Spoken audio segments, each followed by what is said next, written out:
ಆರೋಪಿಗಳಿಗೆ ಸೇರಿದ ಕಾರನ್ನ ಸಿಸಿಬಿ ಪೊಲೀಸರು ಮಾರಾಟ ಮಾಡಿದ್ದಾರೆ ಎನ್ನಲಾದ ಪ್ರಕರಣವನ್ನ ಪೊಲೀಸ್ ಇಲಾಖೆಯ ಉನ್ನತ ಮಟ್ಟದ ಅಧಿಕಾರಿಗಳಿಂದ ತನಿಖೆ ನಡೆಸಬೇಕು ಎಂದು ಶಾಸಕ ಯುಟಿ ಖಾದರ್ ಆಗ್ರಹಿಸಿದ್ದಾರೆ. ನಗರದ ಸರ್ಕಿಟ್ ಹೌಸ್ನಲ್ಲಿ ನಡೆದ ಸುದ್ದಿಗೋಷ್ಠಿಯಲ್ಲಿ ಮಾತನಾಡಿದ ಅವರು, ಸಿಸಿಬಿ ಪೊಲೀಸರು ಕಾರು ಮಾರಾಟ ಮಾಡಿದ ಆರೋಪದ ಬಗ್ಗೆ ಅನ್ವೇಷಣದ ಶೂನ್ಯ ವೇಳೆಯಲ್ಲಿ ಪ್ರಸ್ತಾಪ ಮಾಡಲು ಸಮಯಾವಕಾಶ ಕೇಳಿದೆ, ಆದರೆ ಅನುಮತಿ ಸಿಕ್ಕಿಲ್ಲ. ಜಿಲ್ಲೆಯಲ್ಲಿ ನಡೆಯುತ್ತಿರುವ ಅಪರಾಧಗಳು ಪೊಲೀಸರಿಗೆ ಗೊತ್ತಿದ್ದೇ ನಡೆಯುತ್ತದೆ ಎಂದು ಸಾರ್ವಜನಿಕರಿಗೆ ಅನುಮಾನವಿತ್ತು, ಅದು ಈಗ ನಿಜವಾಗಿದೆ ಎಂದು ತಿಳಿಸಿದರು.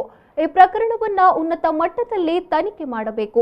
ಈ ಕುರಿತು ರಾಜ್ಯ ಸರ್ಕಾರಕ್ಕೆ ನಾನು ಈಗಾಗಲೇ ಪತ್ರವನ್ನ ಬರೆದಿದ್ದೇನೆ. ಪೊಲೀಸ್ ಇಲಾಖೆಯಲ್ಲಿ ಕರ್ತವ್ಯ ನಿರ್ವಹಿಸುವ ಶೇಕಡಾ 90ರಷ್ಟು ಮಂದಿ ಉತ್ತಮರಿದ್ದಾರೆ, ಆದರೆ ಶೇಕಡಾ 10ರಷ್ಟು ಮಂದಿ ಮಾಡುವ ಕೆಲಸದಿಂದಾಗಿ ಪೂರ್ತಿ ಇಲಾಖೆಯ ಮೇಲೆ ಅನುಮಾನ ಬರುತ್ತದೆ ಎಂದು ತಿಳಿಸಿದರು.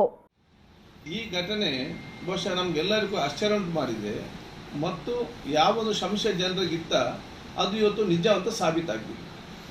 ಯಾವ ಸಂಶಯ ಇತ್ತು ಅಂತ ಹೇಳಿದರೆ, ಜಿಲ್ಲೆಯಲ್ಲಿ ಆಗುವಂಥ ಎಲ್ಲ ಕ್ರೈಮಿಗೆ ಮತ್ತು ಎಲ್ಲ ಬಹುಶಃ ಇವತ್ತು ರೀತಿಯ ಏನು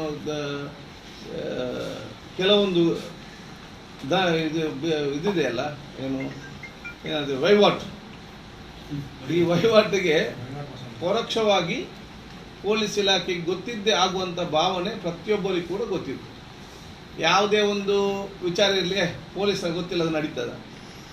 ಎಲ್ಲಿಯಾದರೂ ಒಂದು ಅನಧಿಕೃತ ಕ್ಲಬ್ಗಳು ಪೊಲೀಸರು ನಡೀತದೆ.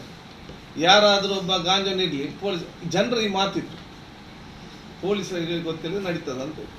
ಇದು ನಿಜ ಅಂತ ಇದು ಸಾಬೀತಾಗಿದೆ. ಈಗ 90% ಪೊಲೀಸರು ಚೆನ್ನಾಗಿ ಆನೆಸ್ಟ್ ಇದ್ದಾರೆ. ಇಂಥ 10% ಹುಡುಕಿ ಅವರು ಪತ್ತೆ ಹಚ್ಚಿ ಅವರಿಂದ ಕಠಿಣ ಕ್ರಮಗೈಯುವುದು ಪೊಲೀಸ್ ಇಲಾಖೆ. ಇಲ್ಲದೆ 90% ಅವರಿಗೆ ಕೂಡ ಗೌರವ ಇವತ್ತು ಇರುವುದಿಲ್ಲ.